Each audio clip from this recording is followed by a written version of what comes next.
Good evening and welcome to the January 16th council meeting. If you'd please stand, Mayor Pro Tem Howie is going to lead us in the flag salute. Please join us in saluting our great flag. Ready? I pledge allegiance to the flag of the United States of America and to the republic for which it stands, one nation, under God, indivisible, with liberty and justice for all. Okay, thank you. You can be seated. And our first presentation this evening, I'd like to call up Mr. Sherman Jones and his family. Come on, whole family comes up.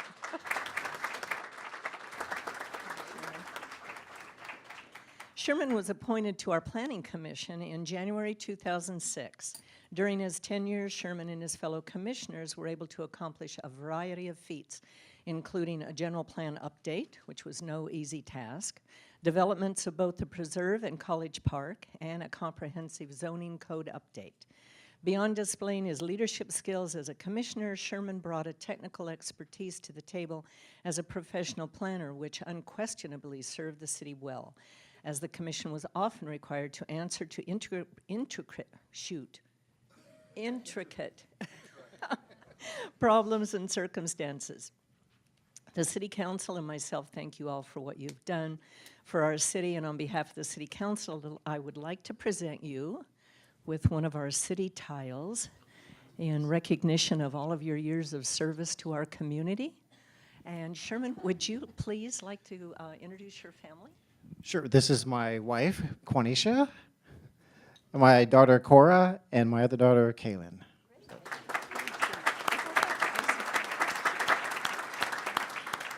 Well, I just want to thank Mayor and the entire council and the entire city staff for a wonderful 12 years. I can't believe how fast these 12 years have gone by, and I feel honored that I was able to help the community in a small way. I hope I was able to help in a small way, and we do cherish living in Chino. We plan on being here for a long time, and I want to again thank you for honoring me this way. I really appreciate it. Thank you.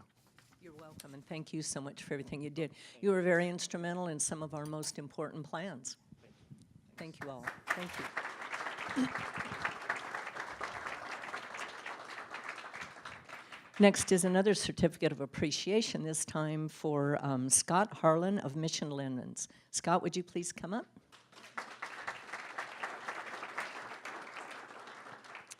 Throughout the year, the city holds multiple sold-out events. Some of these include the State of the City Address, the City of Chino Employee Luncheon, the Volunteer Dinner, as well as many others held to show our appreciation for the tireless work people do to progress the City of Chino's goals. Behind the success of these events lie a tremendous amount of planning, work, and organization to ensure that everything proceeds as smoothly as possible. In each of these events, Mission Linens has graciously provided free linens to ensure that our events look as professional as possible, which has roughly saved the city $2,000 per event. Without this kind of gesture, the city would have greater limitations to display our appreciation for our community members, staff, and businesses.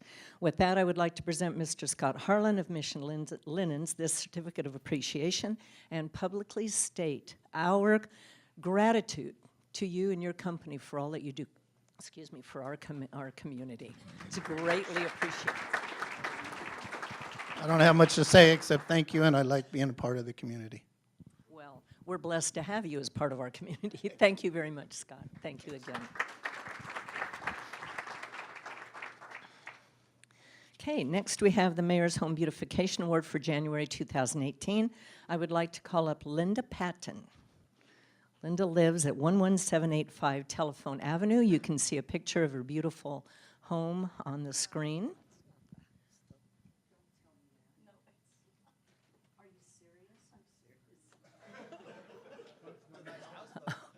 I was gonna say, because I just did some landscaping and stuff, but that was not. Okay, well, there you go, our first hiccup for the year. Happy New Year. Well, they got the pictures mixed up. We're going to fix that. Okay. Oh, my land. You know, humbling. Oh, this is embarrassing. Okay, anyway, we will get the right picture Okay. up. But I do have a certificate of appreciation. Oh, my gosh. Can we put the clock back? We also have a certificate of recognition from Supervisor Hackman. This is not funny. Okay, and I'm not going to give you the picture of somebody else. Oh my God. We have a pen for you. And we have a city lapel pen. Oh, nice. Good Lord. And My son. and your sign. Linda, I am so sorry. We'll have you back next month with the right picture. I'm so sorry. But thank you. Who does all of your yard landscaping? Well, it's a work in progress, seriously, and it's just, we had just installed some AstroTurf, but it's not done because they said we had some other ideas, so they wanted to run it past me before they finished. Thank you. But what was done was awesome. I know. Thank you. Okay, thank you. Oh, okay, I'm going to have our attorney. Oh. Matt, we need to talk. We had closed session before our regular council meeting started, and I'm going to ask our attorney to report on the actions taken out of closed session. Yes, thank you, Madam.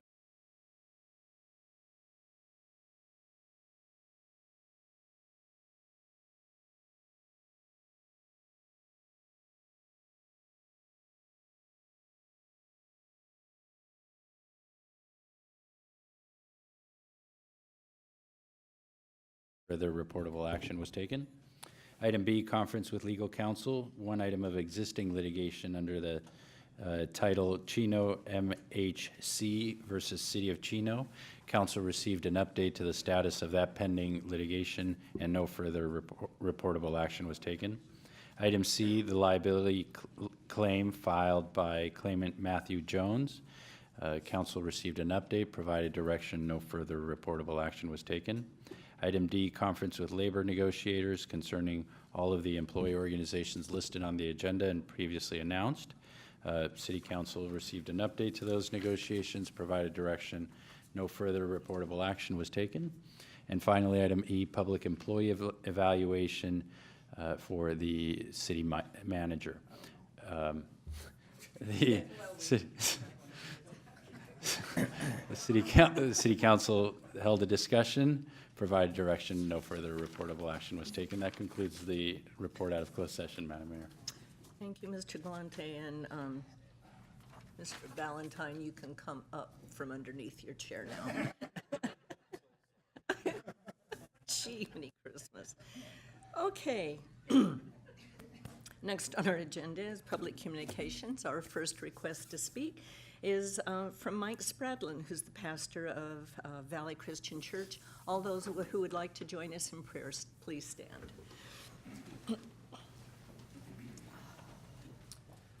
Thank you, Mayor.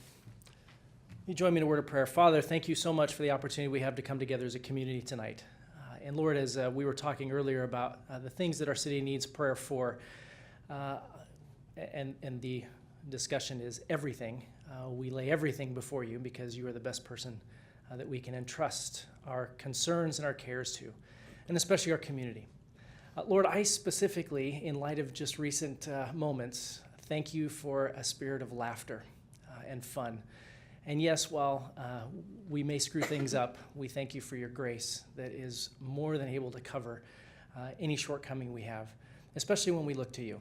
And I thank you for a community that does laugh together, and that takes a lot of courage because sometimes we don't want to do that. But it's great to see the people that are here, the fellowship and the encouragement that happens before these council meetings, and to participate in that. And Lord, I thank you that we have an opportunity to invest in our own community, to be involved, to be engaged, and to have so many opportunities here in Chino to do just that. And Lord, I thank you for that ability, but I give you the credit because you've united us together. We may not agree on things, Lord, and we may not tonight on different agenda items, but we can agree on one thing. We want this community to be the best place possible, and we believe it is. And I thank you for what you've done to ensure that. I also, Lord, want to thank you for the volunteers that make this community great, and I thank you for the agencies that we serve as we go about doing what you ask us to do, to be shining lights in the community. I thank you for our council, for our city staff, our leadership. What an amazing group of people they are as they continue to guide us. Continue to guide them, Lord. Please be with them. We ask for your wisdom, and you say that when we ask for it, you'll give it to us in abundance. So with these things, Lord, we ask your blessing. In Christ's name I pray. Amen. Thanks. Thank you, Mike.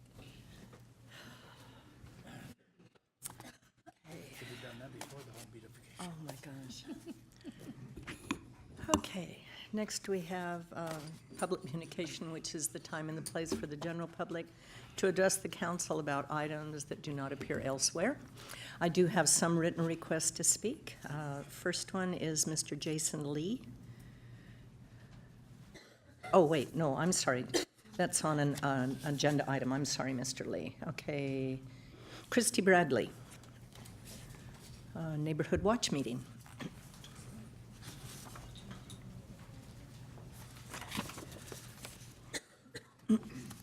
Good evening, everyone. I would like to invite all of you out for a neighborhood watch meeting. Recently, there's been some activity near my home, my church, and then across town at the Boy Scout Troop House. So I felt that there was a need to get our neighbors involved. So I contacted the chief, and they've helped me set up a meeting. So I'd like to invite you on Friday, February 23rd. Christ Lutheran Church will be hosting it, and I would like if you guys can come out and help support, get the word out. I think if everybody does what Chief Comstock always says, if you see something, say something, and I think a lot of people aren't doing that. And I think you shouldn't be afraid to speak up if you see something, because like she said in previous meetings, that you know, she'd rather have somebody roll out and it happen to be nothing than something happen. So the meeting will be at the church? yes, And what time? it's at 6:30 to 7:30. And there's a flyer, and it's been on Facebook already. So if you are on Chino Connects, you can probably go through and find the flyer. And it's also been in the paper. Thank you, Christy. Okay, thank you. Next is Melissa Campani with Supervisor Hagman. Well, good evening, Mayor Ulola, council members, and staff. My name is Melissa Campani, and I'm here representing York County Supervisor Kurt Hagman. Supervisor Hagman asked me to stop by and invite all constituents of the 4th District, which I'll remind you is Chino Hills, Ontario, Montclair, and a portion of Upland, just half of Upland, south of Foothill, to his next Coffee with Kurt. This next upcoming Coffee with Kurt will be February the 3rd. That's 8 a.m. to 9:30 a.m. And it's going to be taking place this time at the Chino Hills Community Center in the Willow Room. And that is on Peyton Drive in Chino Hills. And his co-host will be Mayor Peter Rogers. So we hope you can all make it. Thank you very much. Thank you, Melissa. Okay, those are the only written requests to speak. Is there anyone in the audience that would like to address the council on an item that's not agendized? Mr. Walker. Thank you, Madam Mayor, members of the council. It's This is a follow-up to a presentation I made last month, early in the meeting under public communication. I raised some concerns that had come to me relating to the behavior of one individual council member. I have been slightly surprised at the lack of response between then and now, but that's not why I'm here. I felt that there was one unintended consequence of bringing those remarks last month, and that is that apparently a number of people in the community have been speculating as to who the comments were about. So I just felt that it was incumbent on me to come in and affirm to the same audience that I made those comments to. The comments were not about Councilman Elrod. I'm going in alphabetical order. They were not about Councilman Howie. They were not about Councilman George. And if you remember the subject matter, you know they weren't about the mayor. And so I felt that I should clarify that. I did hand to your city attorney, I might as well state for the record, the presentation that I made, along with copies of the text messages that were the subject of that presentation. I did ask you to make a copy of it and send that back to me if you could.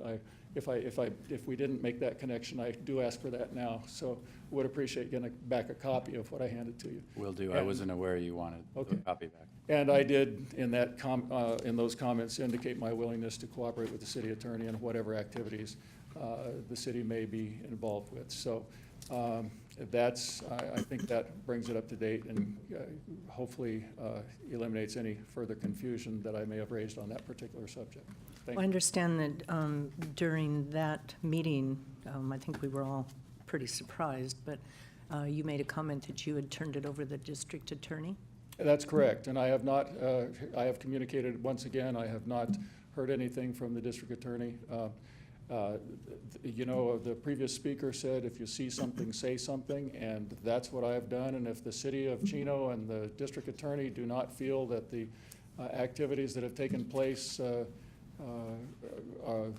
of concern, that'll be mildly surprising, but the community, I guess, will live with it. So see what happens.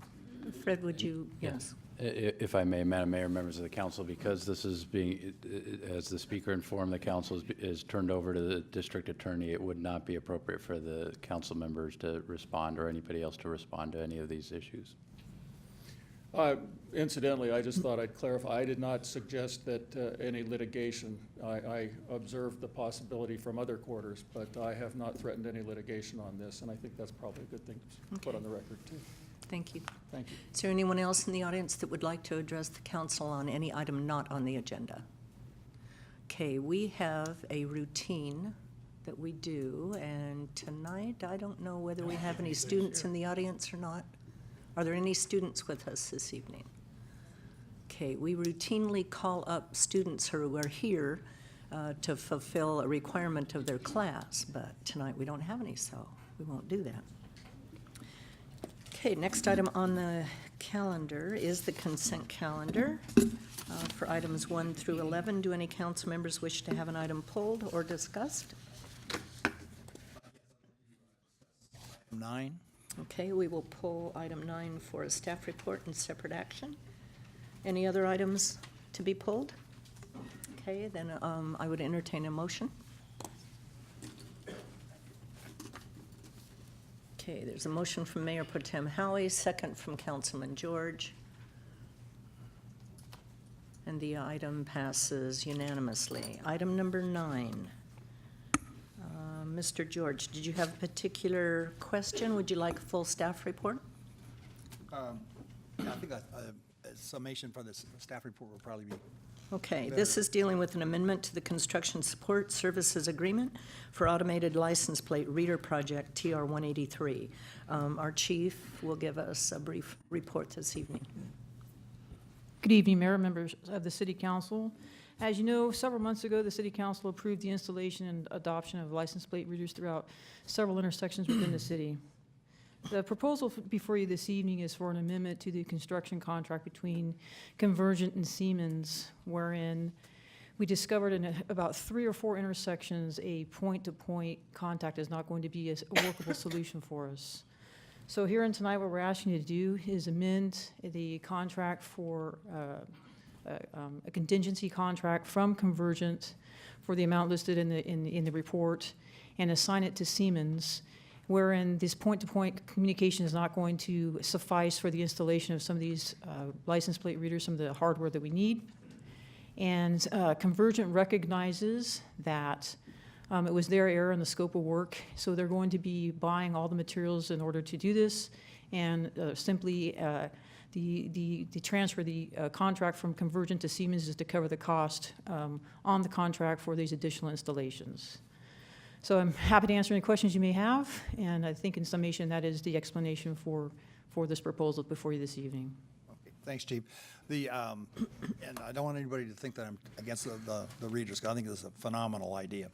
But I mean, you know, we presented a price, you know, to install this, and all the intersections, you know, so we knew which intersections there were going to be installed. But now there's an extra 15. I mean, I didn't realize this is chump change, but an extra $15,000 added on because of the need for Cat 6 wiring. Correct. At those intersections.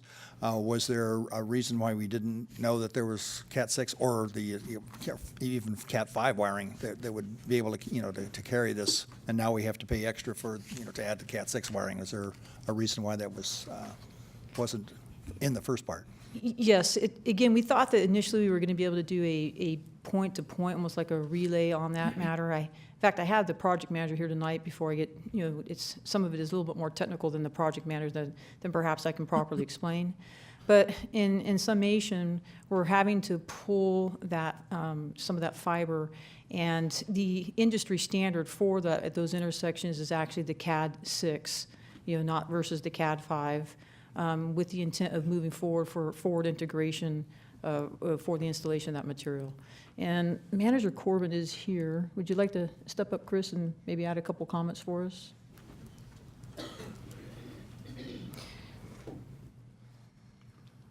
Good evening, Ms. Mayor, members of the council. Mr. George, what happened was Convergent, when they first laid out the project, there were 5 intersections that we did not have fiber at. And in order to get data flowing back and forth from the cameras at those intersections, we were going to build a point-to-point wireless network. When they went to actually install the radios, what they found was that we had a larger number of street trees and a larger size of street trees than they had anticipated, which caused some of the street segments that they wanted to span to not be workable. They had to put intermediate repeaters. So that's what's being done here, is the addition of repeaters into the planned wireless network so that we have line of sight where we need it. There are no additional cameras going at these additional intersections. It's simply for the purpose of putting in wireless repeaters so that the data can flow smoothly between the originating point of data where we do have fiber and the cameras that we have. So it was line of sight that was obscured, so you had to change. Exactly. It's entirely a line of sight issue. Convergent recognized they should have caught that on the forefront. They stepped up, offered to purchase the radio repeaters, and all the construction that they have to do, the installation, they're picking up at their cost.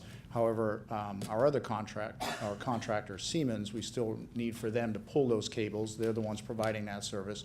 So this contract is shifting monies from the Convergent contract, contingency funds, to the Siemens contract for them to pull the Cat 6 cable at those intersections, purely for the wireless repeaters. Thank you. That was my question. Thank you, Chris. Any other further comments or questions? Councilman George? Other councilmen? No? Then a motion would be appropriate, please. Motion from Councilman Elrod, second from Mayor Pro Tem Howie, and the item passes unanimously. Okay. Next is item number 12, which is a public hearing. Prior to a vote of the City Council, any member of the audience will have an opportunity to address the council on any item listed under public hearings. Council requests, but it's not required that you state your name and address prior to making any remarks. Item number 12, Development Impact Fee, Nexus and Calculation Report, and Master Facilities Plan Update. Our staff report this evening will be provided by Jose O'Leary, who's our Assistant City Manager, Public Works. And at this time, I will declare the public hearing open. Mr. Leary. Thank you, Mayor and members of the City Council. Angela, can I get the PowerPoint up, please? Thank you very much. So our existing DIF program for citywide and the preserve, the citywide was last updated, a major update like this in 2003, and the preserve was adopted in 2004. Recognizing that, the City Council directed staff in 2014 to update our development impact fee programs for these two areas, citywide and preserve. Once we got that direction, staff met with stakeholders such as our Chino Police Department, our Chino Valley Independent Fire District, our department directors here within the city, and received input from them on their needs and impacts that they're seeing based on growth within the city. Staff then took that information and started updating the DIF project list for construction or items needed, infrastructure, and issues like that, and updated the cost estimates for all the categories in DIF. And these categories are there listed in front of you, such as law enforcement, fire, bridges, signals and thoroughfares, storm drain, and like I said, the items listed there before you. So we looked at all of those categories and started updating all the projects that are within those categories. We then moved on and looked at the land use database. We made sure it was consistent with the general plan, and just a few notes on that. It does include the general plan that was updated, I believe it was in 2010, and then other commercial development that's east of the airport, if you're familiar with the Watson development that's out there that's maybe a little newer. Development that occurred on the prison property that Majestic undertook there on the northwest corner of Euclid and Kimball. The Rancho Miramonte development, which is southeast, also known as the Edgewater project. We brought that land use in and impacts with that into this DIF program. And then other zone changes that have occurred within the city proper, and the most recent projects up to the last 6 months or so. There are projects that aren't in there. One comes to mind is the MLC Holdings project that's off Pipeline, but that was after our efforts here had been done. And so as time moves on in the future, we'll be catching those and bringing impacts of those coming in, and anything else the City Council approves at that point too. So with that exercise, then we put it all together and started calculating the development impact fees themselves. And these fees now are summarized here, and they account for all of the infrastructure categories that I mentioned earlier. So once we calculated the cost, calculated the land use in each of those areas, bridges, signals, thoroughfares, storm drains, sewer, water, stuff like that, we summarized all of those fees on per land use basis, and you're seeing here the final result of those fees. And this is for the citywide development impact fee program for current, and you're seeing the comparison, what the fees are today, and if you approve this tonight, what they would be once this approval takes place approximately 60 days from now. And you'll see those increases in there, and I can certainly answer any questions on those increases if you like. In the preserve, it's the same table. We looked at all the infrastructure needs, the land use database, summarized all the fees on a per category basis. And so when someone goes to build a home, medium density, high density, low density, or other land use type, you'll see what the fees are there on either a per unit basis or square foot basis or acre basis. Parkland Appraisal, that's also included in the report for your consideration tonight.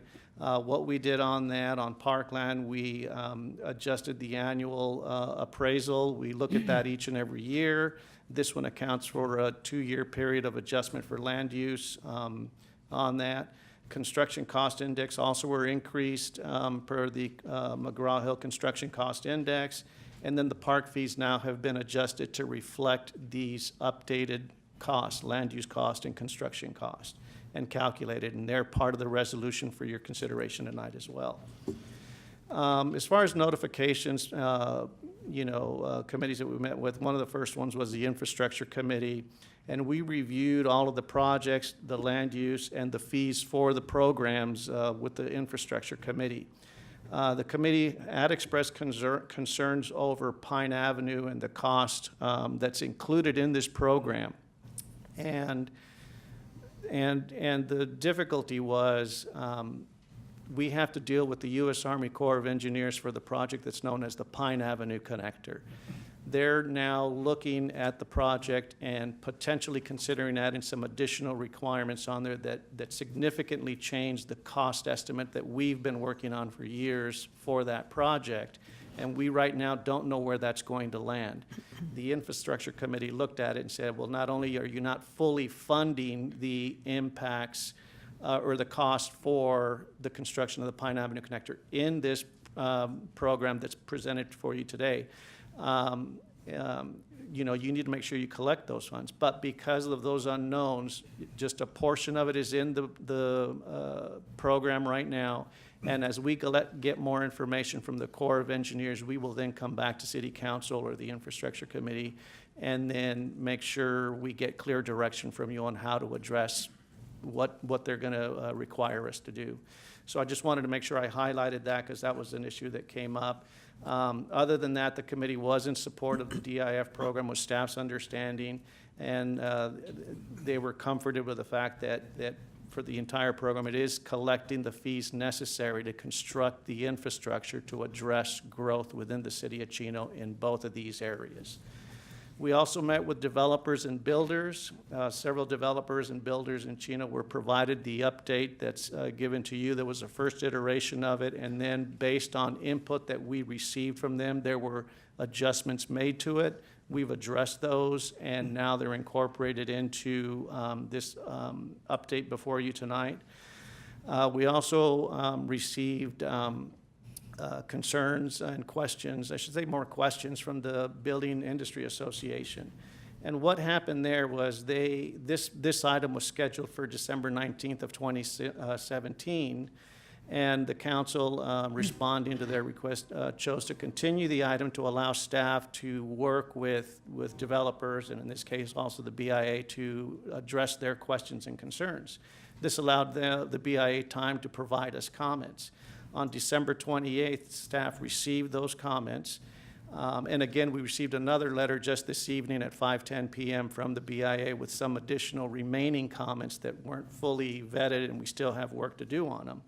But on the first round of comments, we responded in writing to their comments, had some meetings with them face-to-face so we can both understand, they can understand our perspective in looking at this program, and we understood their concerns moving into this. So we worked on that in a very professional and collaborative manner with them. But some of the remaining issues, and this was really addressed on this letter that we received just this evening, are the 4 items there. We've looked at those. We've had dialogue with the BIA, and there are, I mean, I could certainly go into a lot of details on those 4 items, but I'll just touch on one of them, for example, the water and sewer demand factors. We city staff updated our demand factors in 2012.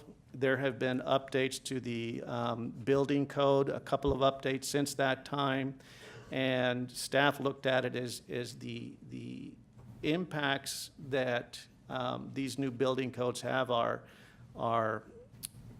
will be addressed in the future. We will certainly work with the BIA on them, but at this point, we're very comfortable with the data we have. Our data was collected from our actual meter reads in the city of Chino on various home land use types, and it's very good, strong data. We worked with our utility billing department. We got the information. We worked with home builders in the areas and developed these demand factors. So we're very comfortable with the demand factors. The BIA does have additional information. They have offered to work with us, and we too responded. We sure entertain more dialogue with you on that factor, and that's one of the 4. We plan on doing that with the BIA. Right now, staff's recommendation to you is approve the program as it is because we're comfortable with the factors that we have put on all of these issues here that are listed, and that's our recommendation. Having said that, I'd be happy to answer any questions you may have on the program. It's a very large, comprehensive program. Just as an example, I was talking, by the way, our consultant that helped us with Scott Thorpe from Revenue Cost Specialist here tonight, if you have questions for him. but he reminded me that our initial report in 1988 was 19 pages. This report before you tonight is over 500 pages. We've done a lot of work on this. There's a lot of good backup documentation. The whole development impact fee process has learned a lot over many, many years, and we've put that all into this program here in front of you tonight. It's my understanding this one here is probably one of the best ones in the region because there's so much detail behind it and so much thought put into it. So with that, I'd be happy to answer any questions you may have on this. Thank you. Okay, prior to asking for public comments, do any council members have any questions? Mr. Howie? Yeah, Jose, you touched on the Pine Avenue connector, which would be west of Euclid Avenue all the way to the 71. Is there a project on Pine Avenue east of Euclid Avenue on Pine Avenue? Yes, Councilman Howie, or Mayor Pro Tem Howie, we spent a lot of time on that. There are several projects that the total of those projects make up about $20 million to implement improvements on Pine Avenue between Euclid and Hellman, which is our easterlymost boundary. We looked at many factors on that because we know and recognize you can't build it all at once, so we put phasing components in there. There are also other agencies and property owners we need to deal with. Even east of Euclid, we still need to deal with the U.S. Army Corps of Engineers, Orange County Flood Control District, Department of Fish and Game, property owners in the area to get dedications. So when you look at that, we had to look at this in a phased approach. And we're looking to get into construction with a new phase here that's going to go all the way from Euclid to Chino Corona Road. That'll add a portion of the Pine Avenue, but the ultimate widening involves these other agencies. All those things were taken into consideration to make up the projects totaling $20 million to get Pine Avenue constructed. And just one other thing, are the freeway interchanges, are they included in these reports as far as funding going for the dips? Great question. Yes, they are. We've continued working with San Bernardino County Transportation Authority, SBCTA, and we updated on an annual basis. Those updates and costs were revisited. We looked at those, and the interchanges that both SBCTA and the city of Chino have deemed to be appropriate for this area are included in this development impact fee update, yes. Okay, any other questions? Okay, we have a few written requests to speak. Our first is Mr. Carlos Rodriguez from the BIA.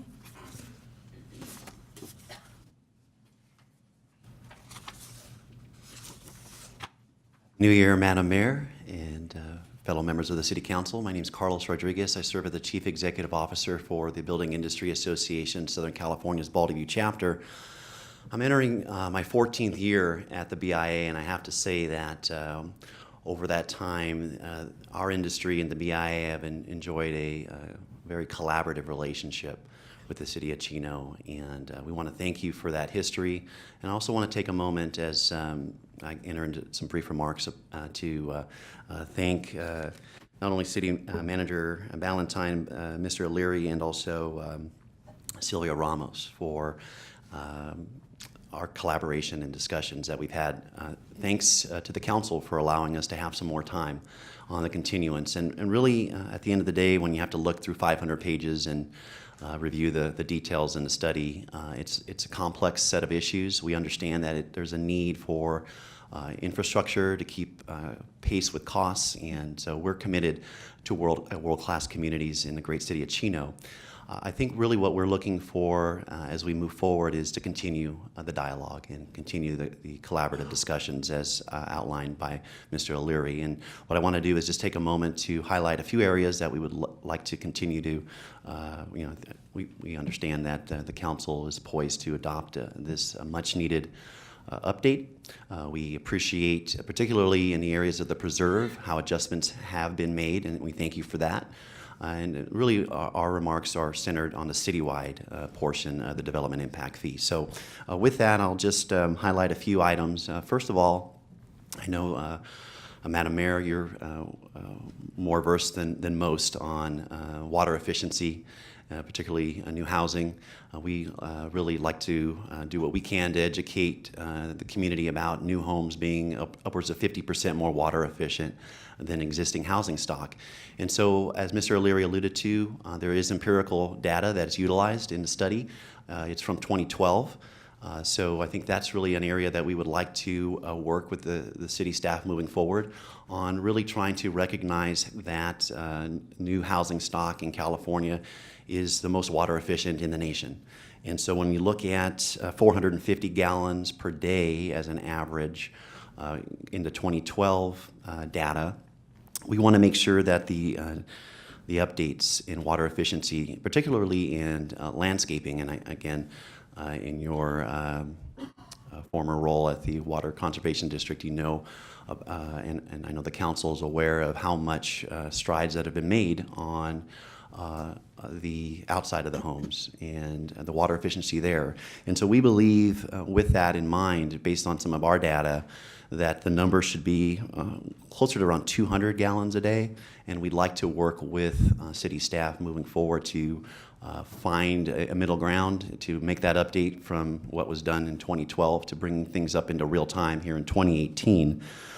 That's something that we want to roll up our sleeves and get to a number that moving forward we could make an adjustment following the potential adoption tonight. But we believe that that type of dialogue would be productive and would really reflect the 2017 Title 24 California Green Building Code update, the 2016 California Model Landscape Ordinance, and the 2017 California Fire Code updates. If we can get that type of data reflected in the near future, that would be, I think, hitting the goal, which is to have the most accurate data on this study. So that's one item that we'd like to continue to work with staff moving forward, and we know that these studies are updated annually, so we would like to move forward and try to get an update on that sooner rather than later for you to consider. Secondly, there has been, as referenced, an update to the new public meetings facilities fee.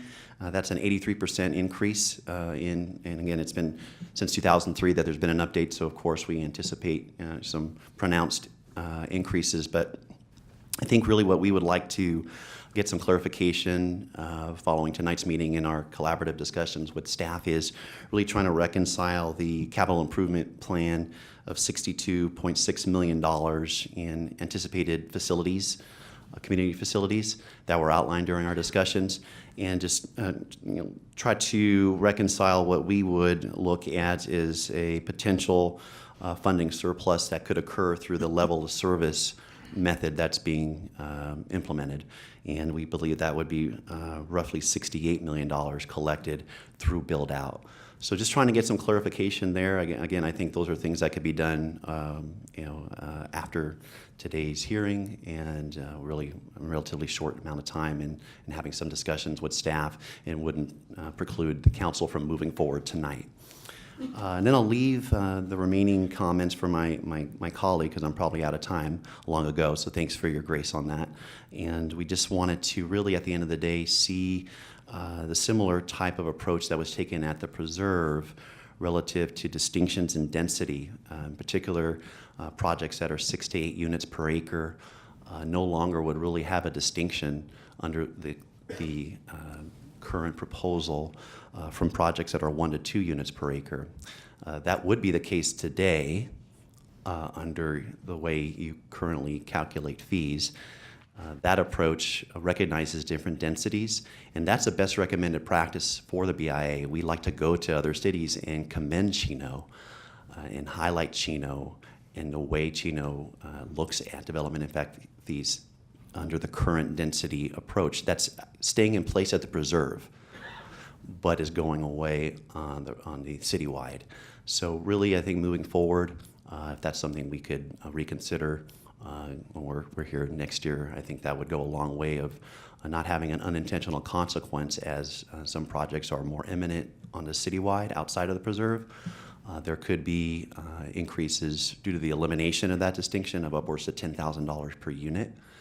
And again, I think that's a concern in a time and a place where we're in a chronic housing shortage and the need for workforce housing is needed. So we thank you again for the collaborative spirit of working with staff, and of course, you set the tone at the council, and we'll look forward to continuing to working with you moving forward. Thank you. Thank you, Carlos. Next written request is Gordon Nichols. And I was so into listening to your comments, I forgot to check the timing, so that's my fault. I thought you was okay. Good evening, Mayor. My name is Gordon Nichols, fellow members of the council. I serve as the Senior Government Affairs Director for the BIA Beautification chapter, and I'd like to echo Mr. Rodriguez's sentiments to Jose Leary and Sylvia Ramos for the time and effort that they've put into this study. It took them approximately 3+ years to do all the data work for that, and we appreciate the additional time because it took me several weeks over the holiday weekends to try and unravel that and try and have some comments and questions for them.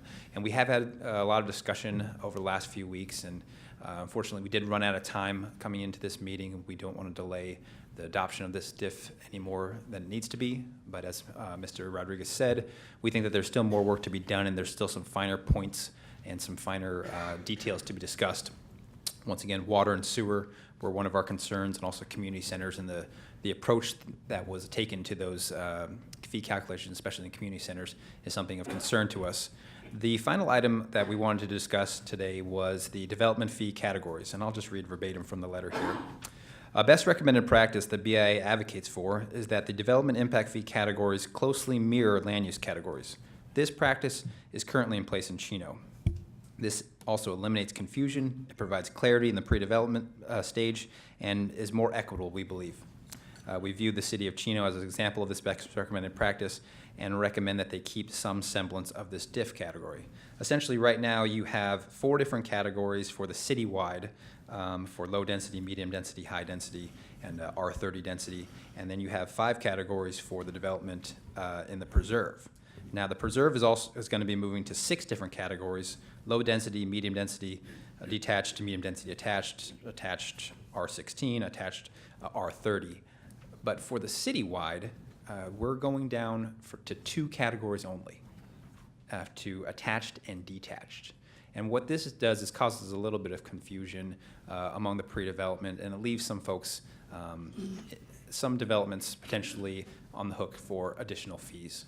And what it currently does is, by going to this two-pronged system, is essentially if I had a development that is 6 acres, 6 units per acre, let's say a 1,400 square foot home with a 0 lot line, if those homes are detached and I have 5 to 10 feet in between those homes, I would be paying up to $10,000 more per home.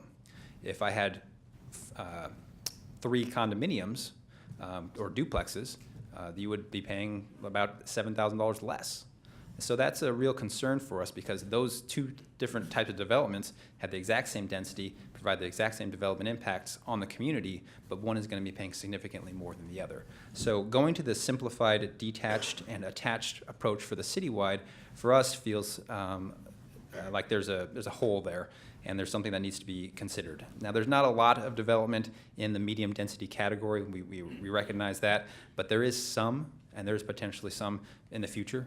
So we feel that potentially having a medium density detached category for the citywide would alleviate that problem, and we want to work with the city to explore that and to look at the zoning densities and the future units that may fall into that category.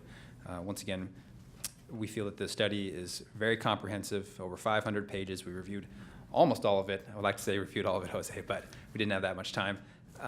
We would like to thank the staff for taking the time to respond to all of our comments, and we look forward to continued conversation. And I applaud the remarks from Mr. O'Leary, commitment to updating the numbers as the data comes in, and to continue to work with us to refine these numbers. And we're more than happy to pay our fair share as new development. We just want to make sure that the development impact fee categories and all of the fees fit the development that's actually going to be happening. So that's our 3rd and final recommendation. Once again, we'd like to work with the city on water, sewer, community centers, and the overall development fee categories, specifically medium density detached homes in the city. So once again, thank you for your time and appreciate it. Thank you, Gordon. Next is Mr. Jason Lee.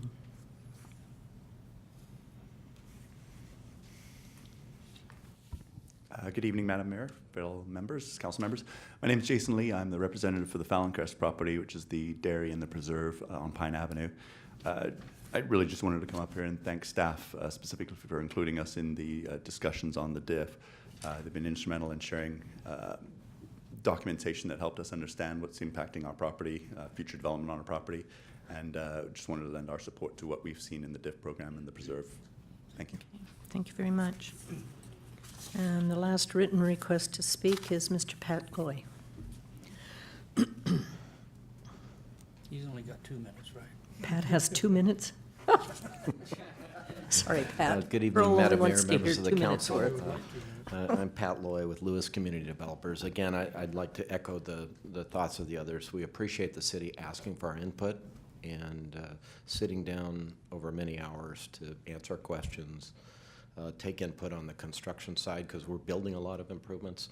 We thoroughly looked at the preserve program, so we find it fair and reasonable. So we're here to support it, and we do appreciate the leadership of Matt and certainly Jose and Sylvia and then Mike Colling. They were in many meetings, answered many questions. So thank you very much. You're welcome. Thank you, Pat. Okay, those are the only written requests to speak. Is there anyone else in the audience that would like to address the council on item number 12? Okay, seeing none, then we will close the public hearing. Do the council members have any additional comments? Any comments? No? Then I would call for a motion. Okay, there is a, whoops, I touched it too quick. By Councilmember George and seconded by Councilmember Elrod. Okay, motion And if from I- Councilmember George, second from Councilmember Elrod, and the item did pass unanimously. I personally want to thank the input from the BIA and developers. I know our staff worked very, very hard on this. But as Mr.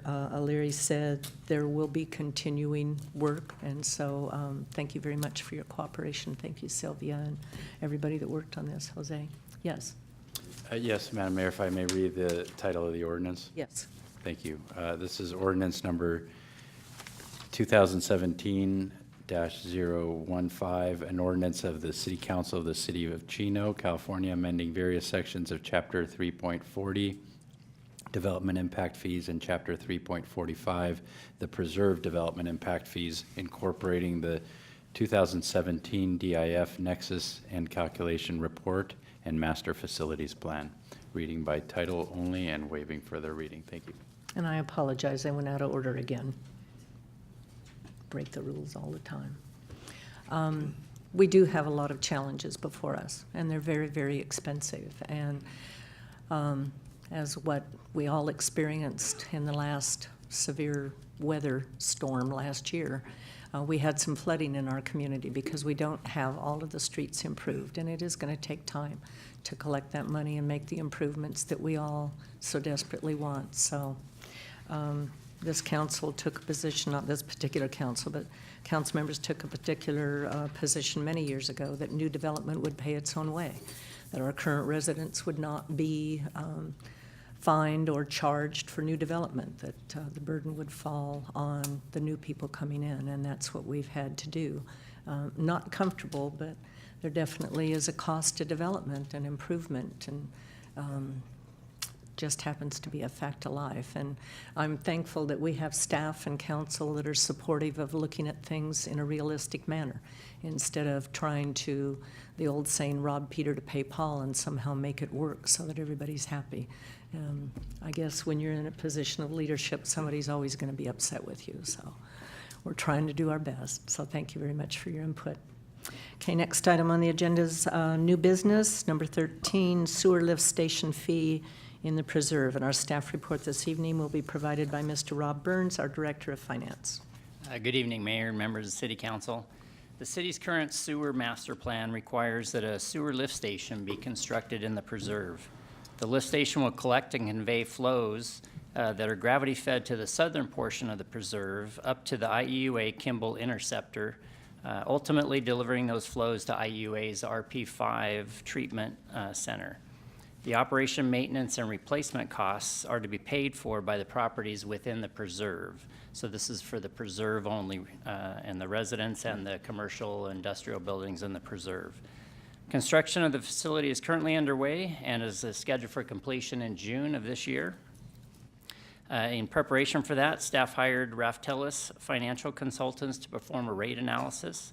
This analysis determined that a fee of $2.45 per EDU for residential single-family and $1.72 per EDU for multifamily is required. In order to establish this new fee, the city is required to meet the specific noticing requirements under the provisions of Proposition 218. With your approval tonight, staff will mail out a notice to ratepayers of the proposed rate structure, as well as the date, time, and place of the public hearing on the proposed rates, and establish March 6th as that public hearing date. That concludes my report, and I'm available for any questions. Thank you, Rob. Do any council members have any comments? Gary? Rob, I read the March 6th, that it's to be determined where it's going, where this. No, here in the council chambers for public hearing. That's what I thought it was. Yeah. Okay, any other comments or questions? Okay, seeing none, then a motion would be appropriate, please. Motion from Councilman George, second from Councilman Elrod. And the item passes unanimous. Next on the agenda is mayor and council reports. I'd like to give everyone an early reminder that Saturday, February 3rd, is the 18th annual Run for Russ Memorial 5K Run and Community Walk event. The event begins at 8 o'clock at the Chino Civic Center and honors the life of Chino police officer Russ Miller, who was tragically struck and killed by a drunk driver in the line of duty on February 1st, 2000. Seems impossible, that was 17 years ago. Those interested in being a part of the outstanding event can register early for a fee of $25 or $30 if registered the day of the event. For more information on registration, please visit runforrus2018.racewire.com. Lastly, as we approach spring, please make a note of March's two most anticipated events. First, on Saturday, March 3rd, we will have the Chino Youth Museum Derriere 5K Run at Ayala Park, located at 5575 Edison Avenue, beginning at 8 o'clock.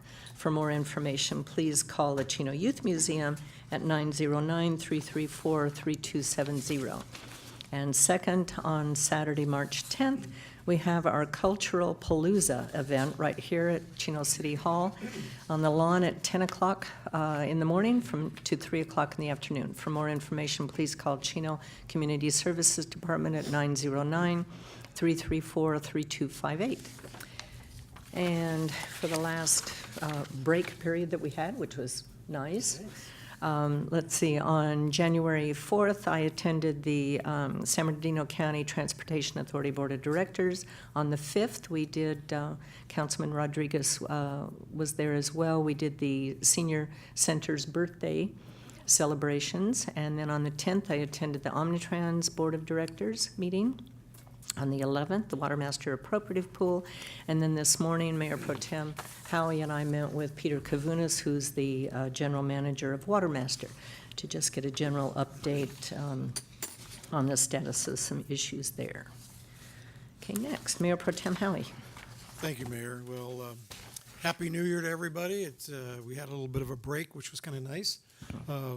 But before the year ended out with the Rancho del Chino Rotary Club, I attended the annual basket giveaway. It's 50 families that are in the city that are needy, and they get a dinner, and their children get presents. And there's we probably had about 11 or 12 teams, probably about 30, 40 Rotarians and family members out delivering the packages a couple days before Christmas, and that was always a great event. And then I attended the water facilities meeting on the 4th, and also the Chino Desalter Authority meeting on the 4th, also that date. And so looking forward to another year. It's going to be a great year this year, I have a feeling, and just happy to be back. Thank you. Okay, Councilman Elrod. Yes, Madam Mayor. We made it through the holidays, and then everybody got the flu at my place. And, I'm telling you, at least we won half of it. But I do want to wish my father-in-law a happy birthday. He turned 87 today.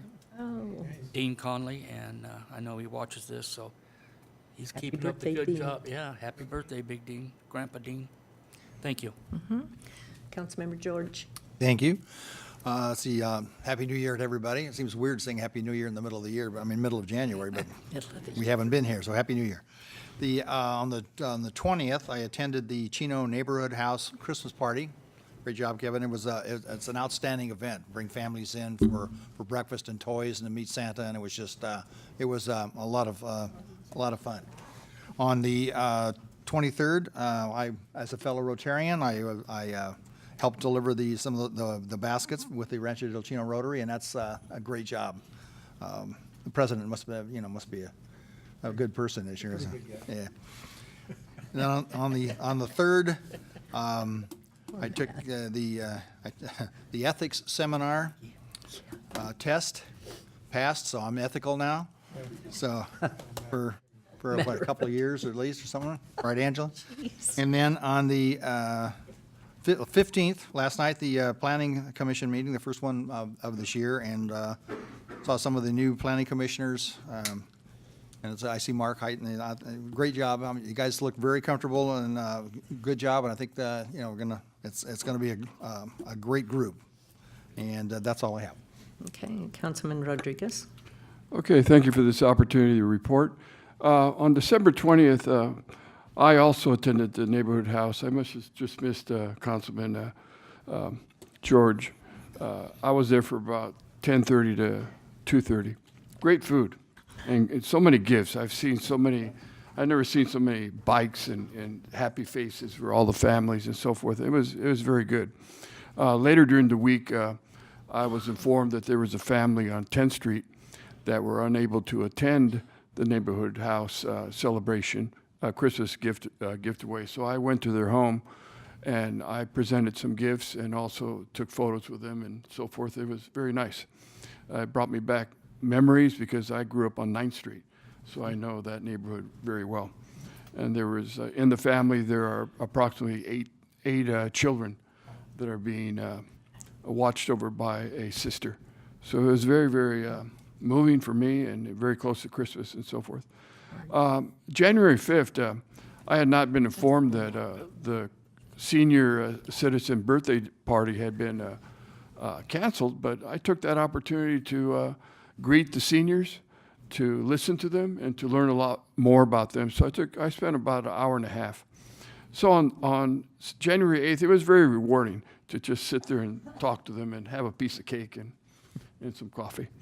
So January 8th, I attended the neighborhood house right here on 6th Street, and to my surprise, 3 of the directors I've known for many, many years. I didn't know they worked there. They're ushers at Our Lady, St. Margaret's Mary Church right here on Central, where I was an organist for about 52 years or so.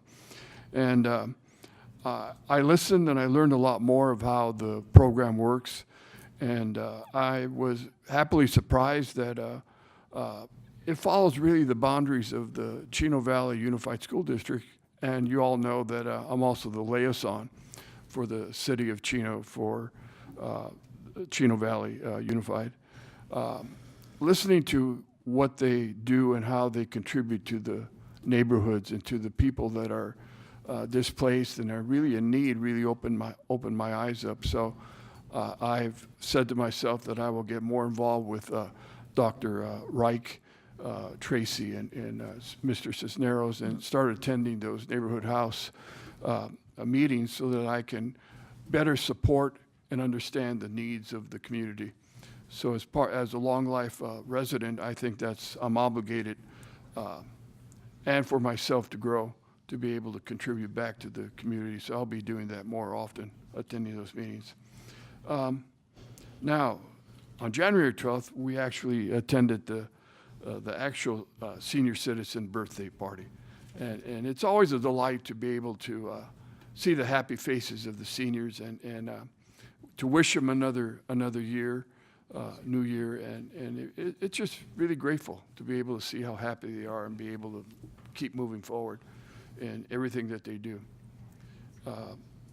January 13th, a couple days ago, I thought this was very exciting. Saturday, I got up early, as usual, and I attended the Human Trafficking Awareness Conference here at the Ontario Airport Hotel. And there was close to 1,000 people, I would say, talking about different booths, speaking about different awarenesses of anti-bullying, homelessness, veteran needs that need help. Very rewarding. A lot of good people, and I met with Mike Ramos, the DA for San Bernardino, a good friend of mine, and was happy enough to take a photo with him. But just the people I met was really outstanding, and I walked. I walked probably I'd say about 6-7 miles, but I had a cane just in case. You never know, But I made it, so I thought that was really, really neat, and I look forward to supporting the Foundation for Human Trafficking Awareness, and look forward to working with all the different organizations that I met. I met a lot of people from not only Chino, but Ontario and San Bernardino County, so a very good organization to really be aware of, and I was very happy. I've created a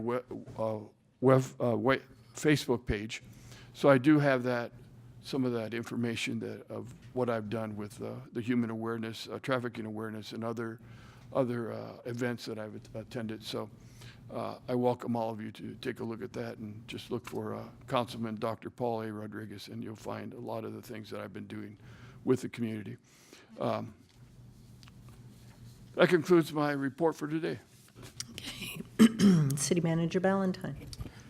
Yes, Mayor and Council. Over the last couple of days, we've had some critical incidents in our community, and I just want to kind of go on record and tell the police department and our community services department how well and professional they responded to the whole incidents that have occurred. I know our chief will probably address one of them in her report, but nonetheless, I really am appreciative of both community services and the police department for their prompt response to those incidents. Thank you. City Attorney Galante. Thank you, Madam Mayor, Madam Mayor, and members of the council. Just one thing, for your next council meeting, I regret to say I will not be able to make it. I'm going to my niece's wedding out of town, so my partner, Bill Winder, will be here covering the meeting. So we I have to give appreciate him it. a bad time, right? Yes, please do. Okay, we Thank will. You can count on Councilman Elrod. Mm-hmm. Okay. Looking forward to it. Chief Constop.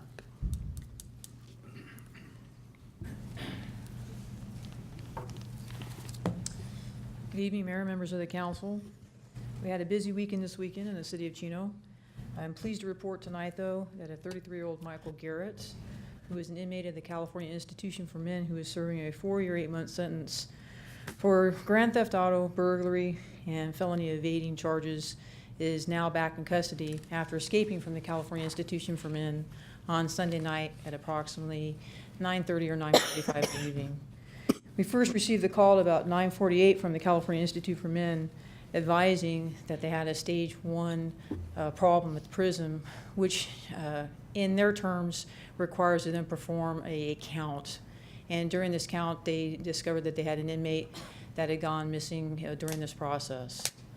So upon receiving the call, our officers responded down to the prison, and during this stage, our job is to set a perimeter while the prison tries to determine what is happening on the institution grounds.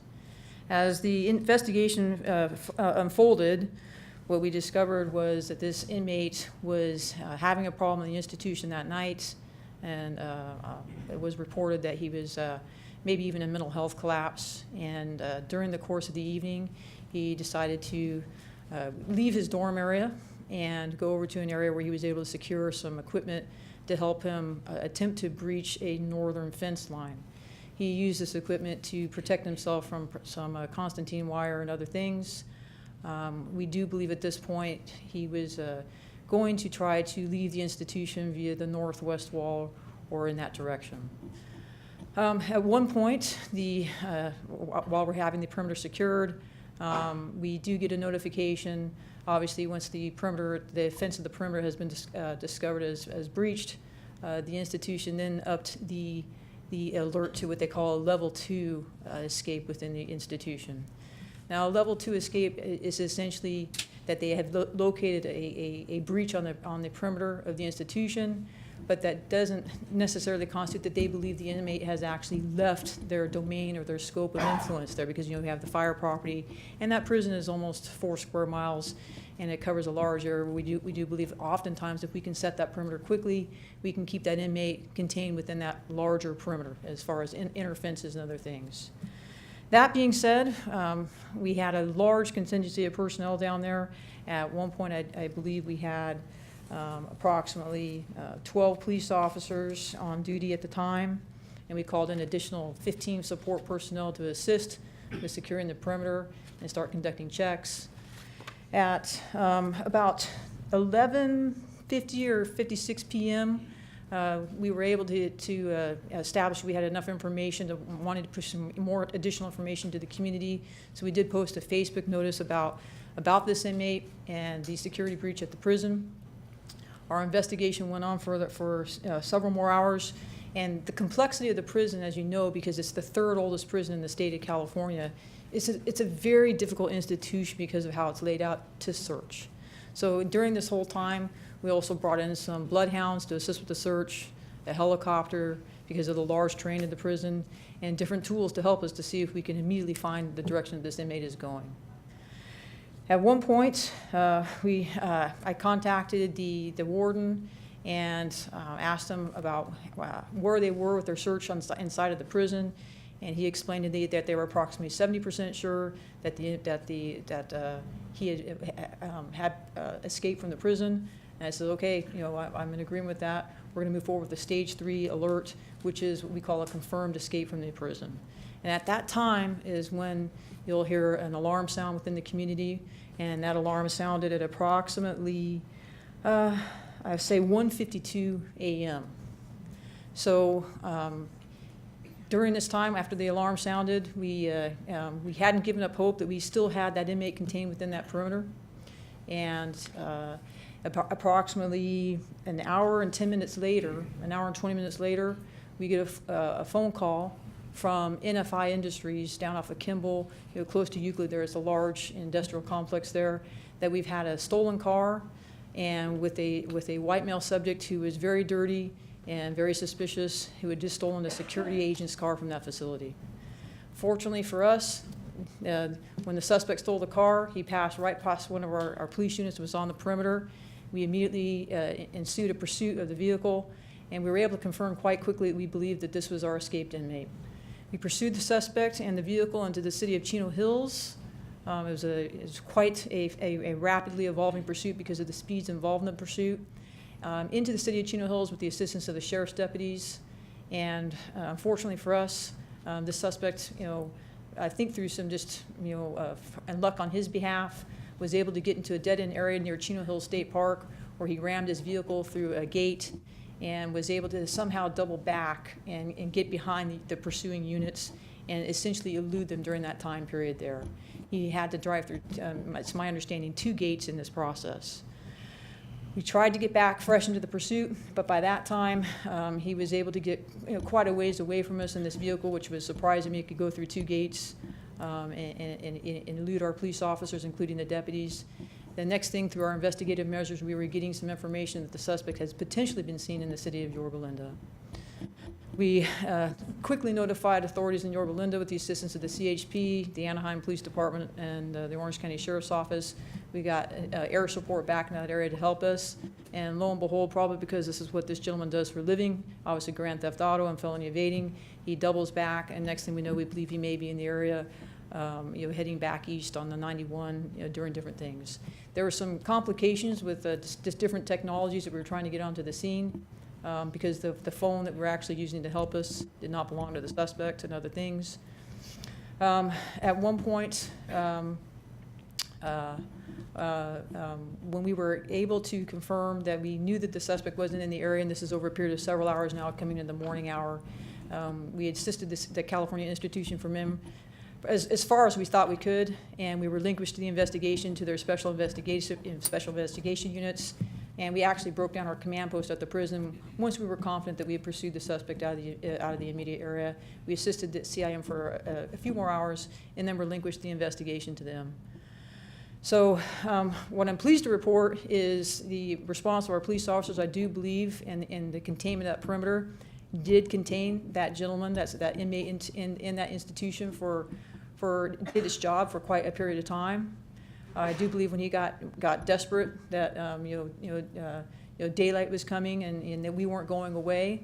I don't want to disclose that. He was able to find a way across that Kimball border there and steal that car, which we were able, because we were close by, we were able to pursue him. So that being said, there's a lot of lessons learned in this, as you understand. We will be conducting an extensive after-action report, as well as working with the California Institution for Men for lessons learned. And I'm also hoping to, through this process, to get the California Institution for Men to certainly improve the northern perimeter of the institution. As you know, there's many, many improvements that need to happen down there. It's, with that institution being so old, it is a very, very difficult institution to secure in the event of a prison breach or an escape. And make some recommendations to the state of California for also some updated community notifications. One thing I did forget to mention is we also pushed a Chino Notify alert to the College Park area once we confirmed that we had that escape, to give some of our residents through our reverse notification system, alert of the escape from the institution itself. I'm pleased to report that one of our detectives today responded down to the institution and interviewed this inmate upon his return. One of the policies of the state that I learned from the warden and working with Warden Borders on this incident is that he does report back to that facility for his processing there. And our detective was able to conduct an extensive interview with him, obtain information about how he was able to, intelligence for us, escape from the prison, as well as obtain a confession from him for stealing the car and being involved in the pursuit. So he'll have additional open charges for us, and hopefully these charges will land him into a more secure yard. So with that, I'll answer any questions you may have. I felt it was important tonight to address the community on this matter. We haven't had an escape from the California Institution for Men in several years. As you know, the yard itself has been programmed quite differently. But one of my continued concerns, and actually I spoke to Assemblyman Freddie Aguirre today about Rodriguez. I'm sorry, Freddie Rodriguez. Freddie Rodriguez today was that that the institution is aging. As you know, there's proposals to put a mental health facility down there. And what we want them to do is to make capital improvement projects to secure that institution and do many, many improvements before they add any additional inmate count down at the facility. So my conversation with Assemblyman Rodriguez today I thought was positive. He was going to also contact Scott Kernan for us from the Department of Corrections, Secretary Kernan, and as well as the warden to understand more about how this occurred at the institution. I'll be working with the warden in the future as well for the after-action reports or any community meetings that may occur as a result of this issue. Councilman George. The most questions that I received after this incident was the time that was reported that supposedly the inmate escaped to the time of the alarm, till almost like they said, almost like a 3 or 4 hour difference. And I believe you explained that everything had to be checked out before they sent that alarm out. So that's the reason for the lapse of the amount of time. Yes. When we first got the notification, we did believe that there was potentially a fire camp walkaway. We didn't want to send out that type of notification right away. It doesn't call for it in some of our policies and procedures. When we did find the breach in the gate, there obviously was immediate concern, as far as the validity of the potential escape. But we really hadn't felt like enough time had passed at that point in order for us to conduct a thorough search to see if we had this inmate contained within the facility still. So we did ask the warden to help us search that area more thoroughly before we decided to sound that prison alarm with a confirmed escape. But again, as soon as we got to a point where we really felt like we had searched pertinent areas, used bloodhounds, used a helicopter, had exhausted almost every means of determining whether or not that inmate was still contained within that perimeter, then we moved forward with the sounding of the institution alarm, which indicates a confirmed escape from the institution. And you can tell Dean Borders, Warden Borders for me that that alarm works very well. I live fairly close over there, and it's Oh, that's its job. it's very Yeah. loud. It worked real well. So. Yes, well, It's 2 o'clock in the morning. You know, at the risk of, obviously not wanting to alarm or nerve anybody, but I think it's also very important, as most of us have in memory of when Kevin Cooper escaped from that facility many, many years ago. There's a community expectation at one point when we think we have a confirmed escape from that location to make notification. But I do think that process, even though it's effective for some things, perhaps has also run its course. I'd like to see the institution move forward with a social media platform or a different advanced, their own reverse 911 that we can work with them on. As well as, I was explaining to the city manager, I was in 8th grade when Kevin Cooper escaped from that institution, and I have, just, memories of how that, completely rocked this community and how unnerving it was. And as the chief of police, I can tell the residents of this community why I have an expectation that the warden keep those inmates secure and inside that facility. I feel a deep sense of responsibility once they escape that institution to find them before they break into one of our residents' homes or in this case steal a car and return them to that institution. I can't tell you how frustrated I was that we couldn't, get him when he fled to the city of Chino Hills. It was a sense of, I think, some luck for him, and actually some self-restraint from our police officers from not wanting to crash their cars in what was a very, very, as you can imagine, a dangerous pursuit from the suspect. But I was also sensitive to the fact that when he went to Chino Hills, that would probably be unnerving for their community as well, because that's exactly where Kevin Cooper went. So I was in communication with Warden Borders frequently throughout the evening, and when he went to Chino Hills, I immediately called Captain Goodman in Chino Hills and notified him of that. And then we made proper notifications as we tracked this inmate to the proper authorities to help us locate him. And I'm just very relieved that he's back in custody tonight and didn't seriously injure anybody, while he was out of custody. Couple of questions, Karen. One that I was asked was, how did he escape when it has an electrified fence? Well, as you explained to me, the section that he was in was not the electrified part. So you can't escape the electrified area. So where he escaped from was not the area that is completely secured. You're correct, Mayor. That portion of the institution is not electrified. And so that is the answer to that question. There is, I want to say it was probably about 500 yards in between towers that are at the institution. I'm not sure how those towers are manned or what hours. But that portion of the institution is also, it needs improvements. It's very dark. It's not well lit. Warden Borders has been able to secure some LED lighting in some of those areas you're talking about where we had the last riot, or the area where the electrified fence is. You can tell it makes a big difference on the further south side, even closer to Central Avenue portion of the institution. But on that portion up there, there still needs to be many, many improvements to help us prevent this from happening again in the future. Another question, the difference in the type of offender that escapes. If this had been an offender that was considered dangerous, not that a car theft isn't dangerous, but like a murder or something, would the alert have gone out sooner because of the stronger potential of danger for residents? Anytime this type of breach at the prison occurs, Mayor, we take all those things into consideration. The commitment offense, the risk this person poses to the community. I can tell you that I think anytime somebody escapes from a California correctional institution, I consider them a threat to the community. Once they've gone on the run in this manner, they can be very, very desperate. And I think where that comes into play, Mayor, also not just in notification, but also comes to apprehension. We are required as police officers outside of the institution. There's a different set of rules for the correctional officers on the institution to comply with Graham versus Connor, which establishes the three-pronged test for basically force.